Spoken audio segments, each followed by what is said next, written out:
प्रधानमंत्री नरेंद्र मोदी ने आज देश की नई राष्ट्रीय शिक्षा नीति को लेकर देशवासियों को संबोधित किया। उच्च शिक्षा नीति पर पीएम मोदी ने मंथन किया। प्रधानमंत्री ने कहा कि नई शिक्षा नीति में कोई भेदभाव नहीं होगा। नई शिक्षा नीति नए भारत की नींव रखेगी और भेड़-चाल खत्म होगी।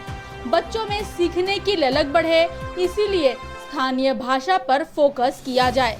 5वीं तक अपनी भाषा में पढ़ाई करेंगे बच्चे।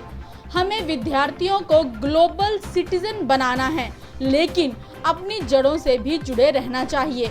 हमारा एजुकेशन सिस्टम वर्षों से पुराने ढर्रे पर चला आ रहा था, जिसके कारण नई सोच, नई ऊर्जा को बढ़ावा नहीं मिल सका। पीएम ने नई शिक्षा नीति का औचित्य बताते हुए कहा कि कभी डॉक्टर, कभी वकील, कभी इंजीनियर बनने की होड़ लगी थी।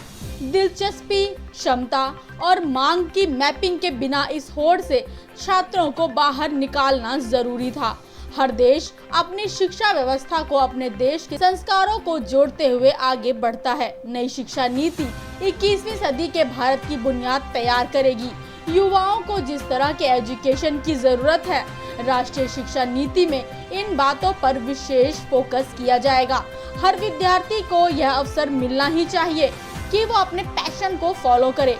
वो अपनी सुविधा और जरूरत के हिसाब से किसी डिग्री या कोर्स को फॉलो कर सके और अगर उसका मन करे तो वो छोड़ भी सके।